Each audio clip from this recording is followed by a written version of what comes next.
Hello students.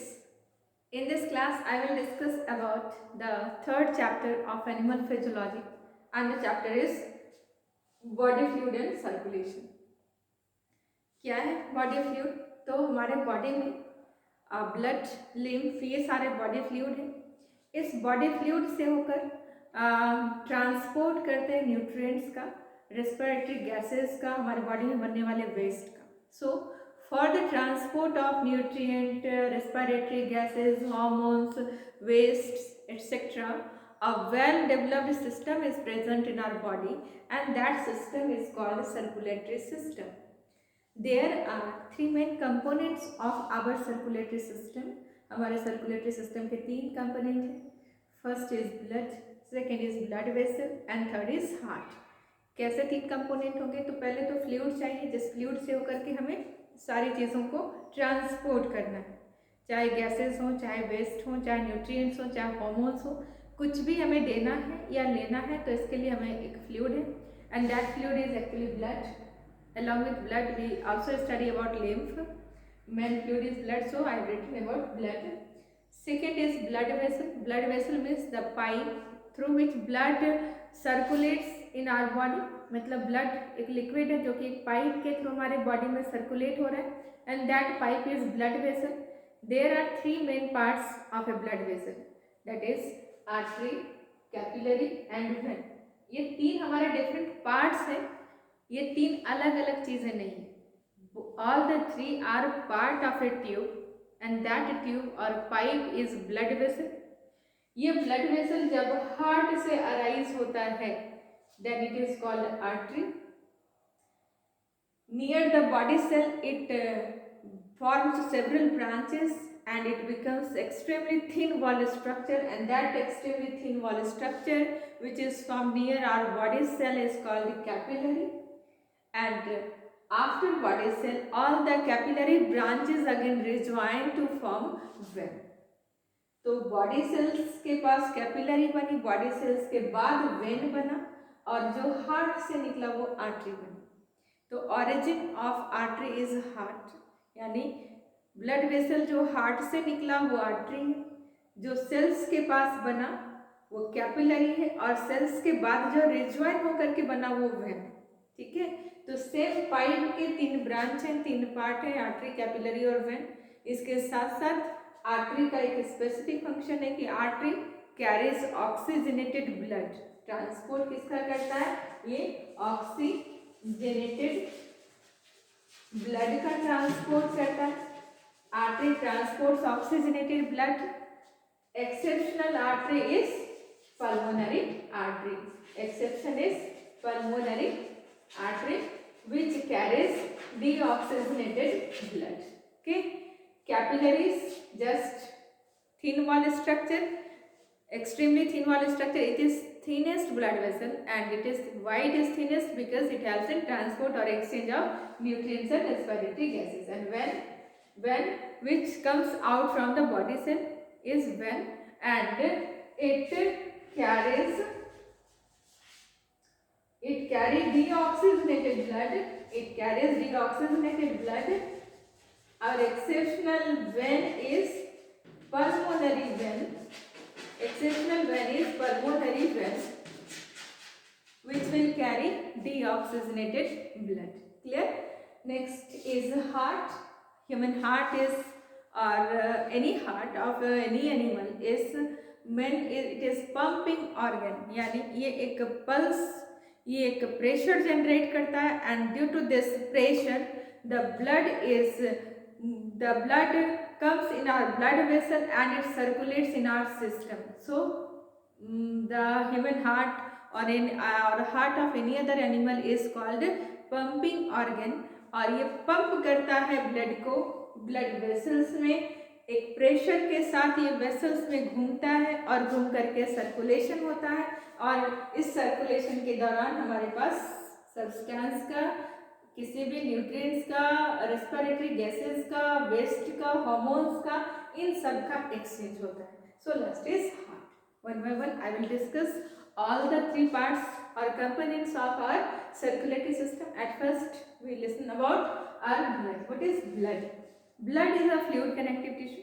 किसी भी connective tissue को फ्लूइड कनेक्टिव टिश्यू इसलिए कहते हैं क्योंकि उसके जो सेल्स हैं उसका मैट्रिक्स फ्लूइड नेचर का है, इसलिए उसको फ्लूइड कहते हैं। ठीक है, इस ब्लड का pH, blood is alkaline in nature, it's pH is 7.4। It is slightly viscous. Viscous means sticky. It is slightly viscous and its viscosity is approx 4.7. Its viscosity is approx 4.7. It is slightly heavier than water and its specific gravity is approx 1.053. Specific gravity of water is 1 और ये चूंकि water से heavy है तो इसकी जो specific gravity है that is approx 1.053 के अप्रॉक्स होता है। ठीक है, there are two main components of blood, plasma and formed element. Plasma is liquid part of the blood और formed element is the cell which fluids in this plasma. So blood हमारा plasma और formed element से बना और एक healthy adult human being के पास approx 5 to 5 litres, approx 5 to 5.5 litres blood is present in adult healthy human being. अगर उसको कोई डिजीज नहीं है तो कुछ एस्टिमेट के अनुसार कुछ और वर्कर्स कहते हैं कि लगभग 6.8 लीटर्स ब्लड हमारे पास प्रेजेंट होता है, लेकिन on an average it is approx 5 to 5.5 litres blood. Okay, what is plasma? Plasma is liquid part of the blood. दो बातें हैं, प्लाज्मा है और सेल्स है। तो plasma constitutes approx 55% of the blood. कितना परसेंट कंस्टिट्यूट करता है? तो 55% of the blood volume and it is important question of your net exam. Blood के जैसा ये अल्कलाइन है, इसका पीएच 7.4 होता है और इस प्लाज्मा में घुले हुए होते हैं, प्लाज्मा में घुले हुए रहते हैं कुछ न्यूट्रिएंट्स, वाटर के अलावा इसमें घुले हुए रहते हैं न्यूट्रिएंट्स, इसमें घुले हुए रहते हैं रेस्पिरेटरी गैसेस और इसके साथ इसका जो कंपोजिशन है उस कंपोजिशन में होता है लगभग इसके पास प्रेजेंट होता है 7% प्रोटीन, अप्रॉक्स 90 to 92% वाटर होता है, इसमें 7% प्रोटीन होता है और ये प्रोटीन में से 7% प्रोटीन में से जो मेजर प्रोटीन है दैट प्रोटीन इज एल्बुमिन। तो यहाँ पर प्रेजेंट है सबसे ज्यादा most abundant protein in our blood plasma is albumin and it constitutes 4.7% of the total protein. Total protein is 7% और उसका ये 4.7 अकेला albumin constitute करता है। Is another important question of NEET exam, which is the most abundant protein of our blood or plasma. The most abundant protein of our blood is albumin. Besides albumin, it also contains another protein that is globulin. What is a function of albumin? Albumin का function क्या होता है? This albumin protein maintains osmolarity. It maintains osmolarity of our blood, osmotic concentration of our blood, यानी इसके कारण हमारे blood में जो वाटर हम लोग डाइट में खाना लेते हैं, पानी पीते हैं, तो वो जो वाटर हमारे पास जाता है this water is absorbed in our blood. तो कितना वाटर हमारे ब्लड में जाएगा और उसमें कितने सॉल्यूट्स होंगे कि इतना वाटर को वो होल्ड कर सकेगा, तो दिस इज ऑस्मोलैरिटी।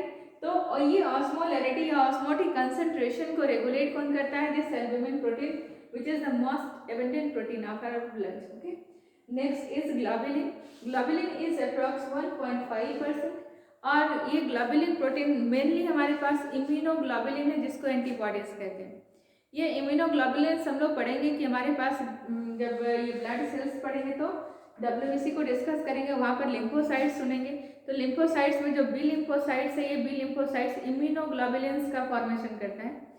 ये एक प्रोटीन है हमारे पास जो कि हमें इम्यूनिटी प्रोवाइड करने का काम करता है, डिजीज रेसिस्टेंस प्रोवाइड करता है।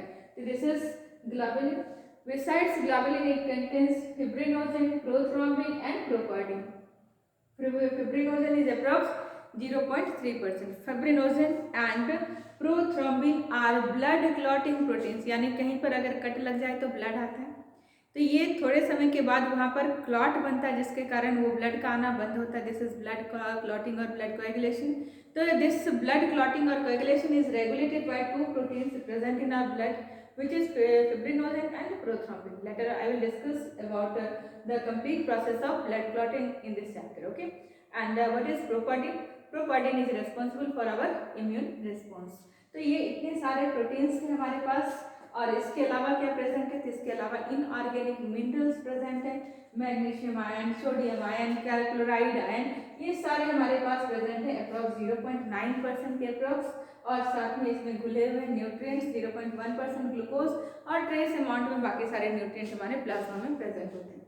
तो ये था plasma. Second is formed element. Formed element means blood cells which fluids in this plasma. So blood cells are RBC, erythrocytes, leukocytes and platelets. ठीक है, तो एरिथ्रोसाइट्स रेड ब्लड सेल्स हैं, ये इंपॉर्टेंट सेल्स है हमारे पास, क्योंकि इसके पास ये रेड ब्लड सेल्स हमारे पास mammalian red blood cells is biconcave shift, it is biconcave shift, और अदर मैमल्स में देन अदर मैमल्स ह्यूमन को छोड़ के बाकी सारे में ये ऐसे इस शेप का होता है, लेकिन हमारे पास ये बाइकॉन्केव शेप का mammalian RBC is biconcave shaped, in other mammals it is convex, इस शेप का प्रेजेंट होता है। इस का फीचर क्या है? तो इसका फीचर ये है हमारे पास कि बाइकॉन्केव होने से अगर इसके सरफेस एरिया को मेजर करें तो ये सरफेस एरिया इसका बड़ा हो जाता है as compared to this shape. Therefore चूंकि ह्यूमन का energy requirement, oxygen requirement maximum होता है, इसलिए हमारे पास इस टाइप का मेमेलियन आरबीसी हमारा इस शेप का होता है, और ह्यूमन बीइंग के अलावा जितने भी मैमल्स हैं सबका बाइकॉन्केव शेप का होता है, लेकिन इसके अलावा जितने भी एनिमल्स हैं सब में ये बाइकॉन्वेक्स शेप का होता है। मेमेलियन आरबीसी बाइकॉन्केव हो गया। एक्सेप्शन है यहाँ पर भी, exception is camel and Lama.